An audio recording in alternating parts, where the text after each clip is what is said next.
अस्सलाम वालेकुम। आज मैं आपको ये अंगरखा स्टाइल का कुर्ती डिज़ाइन शेयर करूँगी। और ये मैंने पोटली बटन लगाए हुए हैं और ये मैंने एक्सेल साइज़ बनाया है, डबल एक्सेल साइज़। लेकिन मैं इसका आपको मेजरमेंट शेयर नहीं करूँगी, सिर्फ डिज़ाइन शेयर करूँगी। और टाइम बहुत हो जाता है और पहनने पे इसका लुक कुछ ऐसा आया था। और इसके लिए मैंने 3 मीटर रेयॉन का कपड़ा लिया है। 3 मीटर में आपका बन जाएगा। और ये मैंने फ्रंट है, फ्रंट को मैंने पेपर पे काटा है और ऊपर का जो बॉडी है और नीचे वाली को मैंने बैक साइड को कपड़े पे काट लिया है। बैक साइड और फ्रंट दोनों ही सेम है, लेकिन कपड़े पे मैंने बैक पार्ट काटा, फ्रंट पार्ट को मैंने पेपर पे काटा है। इससे क्या होगा कि मेरे काफ़ी कपड़े की बचत हो जाएगी। तो कपड़े की बचत हो इसलिए आप कागज़ पे अगर काट लेते हैं तो काफ़ी आपका कपड़ा बचेगा। इसके गले की चौड़ाई मैं 3 इंच रखूँगी, ऊपर से मैंने 3 लिया है। और जो नीचे मैं इस तरह से ले रही हूँ 3 इंच के पॉइंट से, यहाँ से नीचे मैं 11.5 ले रही हूँ, 11.5। आप 11 से लेके 12 तक ले सकते हैं, 11.5 से 12 तक, इधर तक की लंबाई आप ले सकते हैं जो अपन योग की डिज़ाइन बना रहे हैं। और यहाँ 3 इंच से अपन इस तरीके से मिलाएंगे।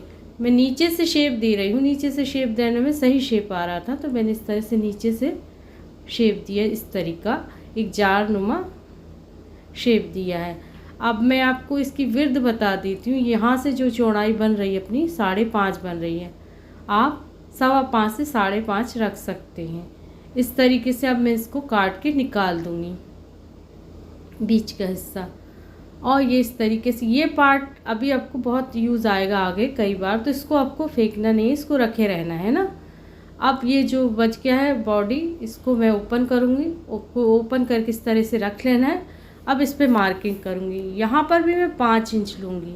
जो अपना ये गले का सेंटर है ना, इधर से गोलाई के सेंटर से आपको, इस सेंटर से यहाँ से आपको 5 इंच से 5.5 ले लेना है। जितना आपको पसंद हो उस हिसाब से। मैंने 5 इंच पे मार्किंग की यहाँ पे। ये 5 इंच तक मैंने यहाँ से ले लिया है एक्स्ट्रा कपड़ा और यहाँ से मैं स्क्वायर शेप सीधा काट दूँगी इस तरीके से। अब मैं इसकी कटिंग कर लूँगी। कटिंग करने के बाद फिर मैं आपको बताती हूँ। ये देखिए मेरा कट गया है। अब इसके मैं क्या करूँगी, 2 पार्ट निकालूँगी कपड़े पे। इससे मेरे कपड़े की बचत हो जाएगी, इसलिए मैंने पेपर पे काटा था। अब मैं 2 पार्ट निकाल लूँगी। ये देखिए इस तरह से बचे हुए टुकड़े में मेरे फ्रंट पार्टी के पार्ट निकल आएंगे। ये देखिए इस तरीके से मैंने डबल फोल्ड करके बिछा लेना। डबल फोल्ड करके बिछाने से आपके 2 पार्ट निकल आएंगे। एक बात का ध्यान रखना है, सीधी साइड की तरफ फेस टू फेस हो। इस तरीके से आपको प्रॉपर बिछा के काट लेना है, जैसा है वैसा ही एज इट इज़। ये देखिए कट के 2 पार्ट निकल आए हैं।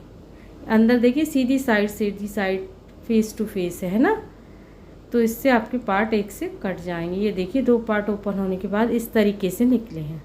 अब ये गोलाई पे अपन पाइपिंग लगाएंगे। ये मैं कंट्रास्ट में लगा रही हूँ और ये ओरेप पाइपिंग है ना, 22 पाइपिंग। इसको काट के आप ऐसे लगा लीजिए, जैसे नॉर्मल पाइपिंग निकालते हैं आप वैसे भी निकाल सकते हैं राउंड में। लेकिन ये थोड़ा लूज़ कपड़ा है तो मैं क्या करूँगी, इस लूज़ कपड़े के लिए सही से पाइपिंग निकल आए तो मैं बकरम का इस्तेमाल करूँगी। तो मैं बकरम पे जैसे ये पार्ट है ना, वैसे ही पतली सी पट्टी इस तरीके से ड्रॉ करके और निकाल लूँगी। 2 पट्टियाँ मैं इस तरीके से इसी शेप की निकाल के काट लूँगी। इस तरीके से काटने के बाद फिर मैं आपको बताती हूँ। देखिए मैं काट के इस पट्टी को निकाल लिया है और ये बैक साइड पे दोनों पार्ट्स में मैं इस तरह से किनारे पे गले के चिपका दूँगी आयरन करने के बाद, चिपकाने के बाद फिर मैं आपको पता इस पट्टी से ना क्या होगा, पाइपिंग बहुत अच्छी निकल आएगी। ये देखिए मैंने चिपका दिया है और यहाँ बकरम को थोड़ा थोड़ा दबाते हुए आपको पाइपिंग निकालनी है। जैसे कि मैं बताऊँ, इस तरीके से आपको पीछे की साइड से पाइपिंग रखनी है सीधी साइड पे और ये इस तरह से आप बकरम को दबाते हुए सिलाई करेंगे और राउंड में पूरे लगा लेंगे दोनों पार्ट्स में। मैं आपको थोड़ा सा बता देती हूँ। ये इस तरीके से आपकी बकरम पे हल्की सी चढ़ी हुई आएगी तो आपकी पाइपिंग वो भर जाएगी। ये देखिए इस तरीके से हल्का सा मैंने एक पॉइंट का दबाते हुए बकरम को सिलाई किया है। ऐसे मैं पूरे में लगा लूँगी दोनों पार्ट्स में, उसके बाद मैं आपको बताती हूँ। ये देखिए मैंने लगा लिया। अब इस तरीके से आप बैक साइड पे कपड़े को फोल्ड करेंगे तो पाइपिंग निकल आएगी। एक चीज़ का ध्यान रखना, ब्राउन कलर के कपड़े पे आए, ऑरेंज कलर के कपड़े पे सिलाई नहीं आनी चाहिए। यहाँ पे कट लगा लीजिए हल्के हल्के से, और बिल्कुल किनारे किनारे से पाइपिंग के आपको सिलाई लगा लेनी है ना। ऑरेंज कलर की कपड़े पे नहीं आनी चाहिए, बिल्कुल किनारे किनारे पे आपकी सिलाई आनी चाहिए। और इस तरीके से दोनों पार्ट में अपन को पाइपिंग लगा के रेडी कर लेना है। ये देखिए लग गई है बहुत फिनिशिंग के साथ, बकरम की वजह से एक सी पाइपिंग आई है। अब देखिए मैंने इस साइड से स्क्वायर में इधर तक भी लगाई, इस पार्ट में, इसमें नहीं लगाई है। राइट हैंड साइड वाले में लगाया है, लेफ़्ट हैंड साइड वाले पार्ट में मैंने पाइपिंग नहीं लगाया है स्क्वायर में। अब बिल्कुल सेंटर से सेंटर मिला लेना है जो गले का होता है, और उसको ऐसे सेट करके रख लेना है। ये देखिए प्रॉपर से आपको ऐसे सेट करना है और इधर से इधर तक सिलाई लगानी है। उससे पहले मैं क्या करूँगी, ये कपड़े की मैंने डोरियाँ बनाई हुई हैं और इस तरह से बीच से दो पार्ट कर लूँगी। 4 डोरियों की ज़रूरत पड़ेगी एक सी, तो मैंने 2 डोरियाँ इस तरीके से एक कोने पे इस तरीके से 1/2 इंच अंदर की तरफ दबाती हुई ऐसे रख दूँगी, और दूसरी डोरी नीचे की साइड रख दूँगी। ये थोड़ा ऊपर रखूँगी मैं, आधा से 1 इंच ऊपर, यहाँ पर 1/4 इंच के करीब, क्योंकि सिलाई में दबेगा ना नीचे जब घेर जोड़ेंगे अपन उसका, इसीलिए इस तरीके से सेट करके यहाँ से अपन सिलाई लगा देंगे। और इस साइड लगाने के बाद इसके फ्रंट में भी अपन ये 2 डोरियाँ लगाएंगे। जो फिटिंग की अपन सिलाई लेते हैं ना, यहाँ पे फिटिंग की सिलाई आएगी मेरी, तो उसी सिलाई पे ये 2 डोरियाँ भी इस साइड बिल्कुल फेस सामने के, इसके सामने ही सामने अटैच कर देनी है। 2 डोरियाँ सिलाई के साथ अटैच हो जाएंगी। तो ये देखिए मैंने गले का सेंटर, बिल्कुल सेंटर पे पिन लगा के नीचे ऊपर के कपड़े जो थे ना, एक के ऊपर एक ओवरलैप करके पिन लगा लिए हैं, और अच्छे से पिन से इसको फिक्स करने के बाद ही सेट करके मैं सिल रही हूँ। यहाँ पे मैं ये डोरियाँ इस साइड की ऊपर वाली मैं बिल्कुल कॉर्नर पे अटैच कर दूँगी, और नीचे वाली इधर से सिलाई लाते हुए मैं आपको बताती हूँ। यहाँ पर 1/4 इंच के करीब, आधा इंच से 1/4 इंच के करीब ऊपर एक और डोरी को मैं अटैच कर दूँगी और इस तरीके से सिलाई करके फिक्स कर दूँगी। अब ये देखिए नीचे की साइड के यहाँ पे भी सिलाई लगा दूँगी, क्योंकि वो 2 कपड़े हैं, नीचे का भी और ऊपर का भी, तो हिले ना नीचे का जब घेर अटैच करें, तो इसलिए मैंने उस हिस्से को भी सिल दिया है। इधर से ये देखिए नीचे से सिल दिया, ताकि घेर अटैच करते टाइम मुश्किल ना पेश आए। अब ये डोरी अटैच होगी, यहाँ वाली मैं बाद में अटैच करूँगी, जब मैं ये वाला इसका बीच का युग लगा लूँगी, नहीं तो डोरियाँ फंसती हैं सिलते वक्त, तो बाद में अटैच कर दूँगी। अब इसके पीछे जो एक्स्ट्रा कपड़ा है ना, ये ओवरलैप किया हुआ है, ये सेंटर की सिलाई से लगभग 1-1.5 इंच और एक्स्ट्रा लेते हुए इस तरह से इधर से काट देंगे, काट के निकाल देंगे, इसकी ज़रूरत नहीं है। और अंदर की साइड ज़्यादा कपड़ा ना इकट्ठा हो, इसलिए इसको काट के मैंने निकाल दिया, और इसको इस तरह से हल्का सा फोल्ड करके, डबल फोल्ड करके यहाँ पर सिलाई लगा के इसको फिक्स कर दूँगी, ताकि अंदर से फिनिशिंग आ जाए। अब ये देखिए मेरे पास 2 पीसेस बचे हैं, कपड़ा काफ़ी कम पड़ रहा था, तो ये 2 टुकड़ों ही में मैं काम चला रही हूँ। आपके पास अगर एक बड़ा हो तो डबल फोल्ड करके रख लें पीस, इस तरह से। अब ये आपका जो बीच का निकला था योग, उसको इस तरह से रख के सेट करके जैसा है वैसा काटेंगे, लेकिन चारों तरफ से 1.5 इंच का ले लेंगे, बस बीच की साइड थोड़ा सा मार्जिन रखेंगे सेंटर से। इस तरह से मैंने काट लिया है। अब इधर पे मैं, ये लूज़ कपड़ा है तो मैंने थोड़ा कॉटन की पट्टी ले ली डबल फोल्ड करके, थोड़ा हार्ड सा रहे, और यहाँ पे इसको सिल के बटन टेक रेडी कर लूँगी दोनों योग में। इसी तरीके से मैं रेडी करने के बाद आपको बताती हूँ।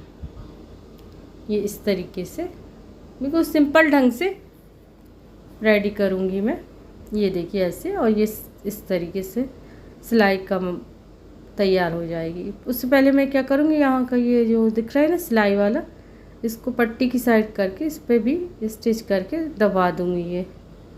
ये ग्रे कलर के कपड़े पे आना चाहिए सिलाई, ये इस तरीके से, ये ऐसे। तो अब पीछे की साइड जब मोड़ेंगे ना, तो ये इजीली आसानी से बिना आयरन के भी सेट हो जाता है इस तरह से सिलाई करने से। दोनों तैयार कर लूँगी पार्ट, फिर आपको बताती हूँ ना। इसी तरीके से ये देखिए दोनों पार्ट तैयार कर लिए। इस पर आप तुरपाई वगैरह कर लीजिए दोनों साइड और या सिलाई कर लीजिए। अगर आपके पास ऐसा पूरा एक राउंड का बिना कट वाला जुड़ा हुआ कपड़ा हो तो वो भी यूज़ कर सकते हैं, वो ज़्यादा इजी होगा आपको। पहले आप गला बना लीजिए, गला बनाने के बाद बीच में चाक करके आप बटन टेक तैयार कर लीजिए। लेकिन मेरे पास दोनों पीस अलग अलग थे तो मैंने पहले बटन टेक बना लिया है। अब मैं गला दोनों पार्ट में इकट्ठा शेप दूंगी। उसके लिए मैं क्या करूँगी, एक के ऊपर एक ऐसे रख के बकरम चिपका लिया। ये देखिए 4 इंच के करीब चौड़ाई है इस बकरम की और इसकी लंबाई डीपनेस गले की 5.5 इंच मैंने बकरम का टुकड़ा चिपकाया हुआ है इस पर। अब इस पर आप अपना गला ड्रॉ कीजिए। 3 इंच की मैं विड्थ रख रही हूँ गले की और डीपनेस 4.5 इंच रख रही हूँ। है 3 बाई 4.5 का मैंने इस तरह से गला ड्रॉ किया है। ये देखिए बॉक्स बना के इस पर मैं राउंड शेप का एक गला ड्रॉ कर दूँगी ये, और ऊपर से हल्का सा मार्जिन लेते हुए हल्का सा, क्योंकि सिलाई में भी दबेगा ना, इस तरह से काट लूँगी। ये बीच का जो पीस है इसका मैं यूज़ बाद में करूँगी। ये बीच का जो पार्ट है ना, इसको इस तरह से बचे हुए टुकड़े यूज़ कर रही हूँ। इस तरह से रखते हुए फेस टू फेस सीधी साइड को सीधी साइड करते हुए ये वाला भी पार्ट से मैं पट्टियाँ काट लूँगी गले में लगाने के लिए। कपड़ा काफ़ी कम है इसलिए इस तरह से इस्तेमाल मैं कर रही हूँ। इस तरीके से ऐसे लगा दूँगी पट्टियाँ, दोनों काट के गले को रेडी कर दूँगी। इस तरीके से इधर से सिलाई लगा के फिक्स करके पीछे की साइड पलट दूँगी। ऐसे लगा रही हूँ मैं, देखिए इस तरीके से। थोड़ा सा बता देती हूँ आपको, ऐसे मैंने अटैच किया और हल्के से कट लगा दिए, क्योंकि गोलाई वाली जगह ऐसे ऐसे कट लगा दीजिए। हमेशा राउंड वाली जगहों पे कपड़े के खिंचाव करने के लिए कट लगाने चाहिए, सिलाई ना कटे, ध्यान रखना चाहिए। इस तरह से आप फ्रंट साइड से ऐसे बैक साइड पे ये पट्टी पलटेंगे। उससे पहले अपन क्या करेंगे, ये मैंने ऐसे लगा तो लिया है, लेकिन आयरन करके साइड भी हो जाएगा। लेकिन मैं क्या करूँगी, सिलाई का मार्जिन पट्टी की साइड करके इधर पे भी सिलाई का मार्जिन दबा दूँगी। इस तरीके से आसानी से अपनी पट्टी पलट जाएगी। फिर पीछे आप तुरपाई या सिलाई करके इसे फिक्स कर दीजिए, है ना। आयरन करके तैयार करके मैं दोनों गले बताती हूँ, इसको भी ऐसे ही रेडी कर लूँगी। अब देखिए मैंने ये पोटली बटन बनाए हुए हैं और ये डोरी से इस तरह से मैंने तैयार किए हैं। पहले पोटली बटन बनाना है, फिर कपड़े की डोरी को इस तरीके से फिक्स करके इसको सिलाई से फिर टाँक देना है इस तरीके से, जैसे मैं कर रही हूँ। तो इस तरह से आपकी ये पोटली बटन रेडी हो जाएंगे। और ये अच्छे रहते हैं, ये अलग से डोरी लगाना फिर उसमें पोटली बटन डालने से बेहतर ये इजी वे लगता है मुझे। इस तरीके से बना के सारे पोटली बटन रेडी किए और ये पट्टी मैंने तैयार की बीच में लगाने के लिए, सिल के रेडी कर ली इसका। और इसका सेंटर मैंने निकाल लिया, सेंटर पे ही मैं ये पोटली बटन अटैच करूँगी, बिल्कुल सेंटर पे आपके पोटली बटन अटैच होने चाहिए, है ना। यहाँ पे जहाँ पे आपकी सिलाई आनी है ना, सिलाई से फिक्स करना यहाँ से, तो ऐसी तरीके से आपको सारे पोटली बटन लाइन से अटैच कर लेना है, जितना अपन योग की लंबाई है उस हिसाब से। ये देखिए मैंने दोनों गले इस तरह से रेडी कर लिए हैं और ये पट्टी भी इस तरीके से मैंने पोटली बटन अटैच कर ली। इस पट्टी अब जो का त्यों इस तरीके से सेट करके रख दूँगी। बस एक चीज़ का ध्यान रखियो, ये थोड़ा सा मैंने आधा इंच नीचे से लिया, इस तरह से सिलाई लगाऊंगी। मैं आपको सिलते वक्त बता दूंगी। ये देखिए इस तरीके से मैं सिल रही हूँ। इसके लिए आप जिप फुट का या सिंगल फुट का इस्तेमाल करें तो सही रहेगा, क्योंकि पोटली बटन फंसते हैं। ये देखिए थोड़ा आधा इंच से मैंने ऊपर से छोड़ा हुआ है, वैसे ही सेम गला आपको बराबर से मिला के ही सिलना है इस तरीके से ऊपर से, है ना। ये बराबर आना चाहिए। मैं नीचे से अटैच कर रही हूँ, पोटली बटन उठाते हुए और इसको फिक्स कर ले, है ना, इस पट्टी को। ये देखिए फिक्स हो गई है मेरी पट्टी और बराबर से लगी है। अब मैं क्या करूँगी, बैक साइड पे जाऊँगी और इसको काट के मैं ये निकाल दूँगी, है ना। फिनिशिंग का काम आप बाद में कर सकते हैं कि इनको निकालना है, ये एक्स्ट्रा दिख रहा है, इसको फोल्ड कर लीजिए, इसके धागे निकल रहे हैं, ऐसा अपन ने खुद ही करना होता है। इस तरह से डबल फोल्ड करके फिर रखूँगी, फिर ये योग रखूँगी और सेम वैसे ही इसका शेप मैं कर दूँगी, ताकि बिल्कुल एक्यूरेट बने, गला फैले ना है इस तरह से, इसलिए लास्ट तक इसको रखना होता है। ये हाथ से मैंने इस तरह से शेप कर दिया है और दूसरी साइड भी ऐसे ही करके ये बचे हुए इसका भी शेप दे दूँगी, है ना। इसी शेप पे फिर अपन को अटैच करना है अपना नीचे की बॉडी, ऊपर का जो बॉडी है ना उसको इस तरह ये रोप पे बिल्कुल सेम इस तरह से आपको इसको अटैच कर देना है। अब आपको पिन भी नहीं लगा पर वाइट लाइन पे आप फेर सकते हैं, पर आपको पहले सेंटर फिक्स कर लेना है दोनों का, योग का भी और नीचे की बॉडी का भी, है ना। ये देखिए मैंने सेंटर पे पिन लगा लिया। आप सेंटर से सिलाई करके भी फिक्स कर सकते हैं ना, सेंटर से स्टार्ट करें। इस तरीके से बराबर से लगाते हुए आपको सिलना है और कोने तक आपको इस तरह से फिक्स करना है, बिल्कुल गले तक जो 3 लिया ना इस तरह से आपको फिक्स करके इसकी सिलाई करनी है। प्रॉपर सेट कर ले और पिन लगा लें चारों तरफ। सेट करने के बाद फिर इधर से आप किनारे किनारे से सिलाई लगा देनी है और इसको फिक्स कर देना है। मैंने सेंटर से शुरू करी ताकि मेरे दोनों योग बराबर से सेट रहे। इस तरीके से ये लग गया है, देखिए। अब मेरा ये तैयार हो गया है। अब मैं आपको बताती हूँ, ये साइड में जो डोरियाँ लगानी थी ना बाद में मैंने इसको फिटिंग की सिलाई पे अटैच कर लिया और मेरा पूरी कुर्ती अब तैयार हो जाएगी बाद में। चलिए तो फिर आप बताइए डिज़ाइन कैसे लगा। अल्लाह हाफिज़।